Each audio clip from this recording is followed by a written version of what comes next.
اور مولا कायनात क्या फरमाते हैं, मिंबर पे थे, हदीस सही है, मेरी इस पे पूरी किताब है, बाक़तुल अज़हार फी मनाकिब अहलिल बैतिल अतहार, अहले बैत के फजाइल पे 112 सही और हसन दर्जे की हदीसें मैंने जमा की हैं और उनकी शरह लिखी है, खुद जमा भी की, उसमें मैंने दर्जों हवाला जात इसके दिए हैं, वो आप वहां से देख सकते हैं। तवज्जो फरमाइएगा। अब हुजूर मौला कायनात मिंबर पे और फरमाते क्या हैं, फरमाया ए अल्लाह, 3 दफा कसम खाई, पहले क्या खाई, कसम, और उसके बाद फरमाया ए अल्लाह, मैं इस मिंबर पे खड़े होके, इस मिंबर पे खड़े होके तेरी 3 दफा कसम खा के ये कहता हूं कि इस उम्मत में मुस्तफा के बाद सबसे पहले अगर किसी ने तुझे सजदा किया है तो अली है। मुझसे पहले इस उम्मत में से किसी ने तुझे सजदा, 3 दफा कसम खाई, 3 दफा। और फिर आगे क्या फरमाया, तो जो है दोस्तों, फरमाया अना अब्दुल्लाह व अखु रसूलिही व अना सिद्दीकुल अकबर, फरमाया कि मैं अल्लाह का बंदा हूं, उसके रसूल का भाई हूं और मैं सिद्दीक अकबर हूं,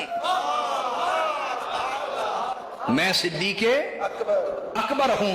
और मेरे बाद अगर कोई सिद्दीक अकबर का दावा करे तो वो काजिब और झूठा आदमी है। ये मेरी सारी किताबें अभी मौजूद है मेरे पास क्रोम बुक में, चाहे तो मैं आपको यहां दर्जनों हवाला जात दे दूं इसके ऊपर। ये बात समझ लें उसूली, हक कुछ और होता है और डंडे धौंस और गाली गलोच से कोई बात करना एक अलग मिजाज है। कुल कुतुबे हदीस पढ़ ले, कुल कुतुबे हदीस, मेरे पास जितनी हदीस है 10 लाख हदीस का जखीरा है। कितना बोलिए, 10 लाख। एक रिवायत भी ऐसी नहीं हदीस की दुनिया में कि मौला कायनात के अलावा हदीस में किसी को सिद्दीक अकबर कहा गया हो।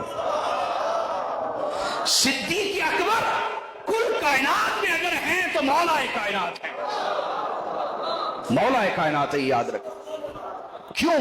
खुद फरमाया, वजह क्या है, इसलिए कि आपने सबसे पहले मुस्तफा की तस्दीक की,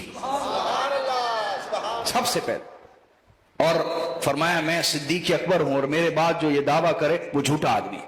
हां, हम हजरत अबू बकर सिद्दीक को सिद्दीक मानते हैं, उनके लिए सिद्दीक का लफ्ज आया, हम दिलो जान से मानते हैं, लेकिन सिद्दीक अकबर, कायनात का सबसे बड़ा सिद्दीक अगर कोई है तो सिर्फ मौला अली अल मुर्तजा है।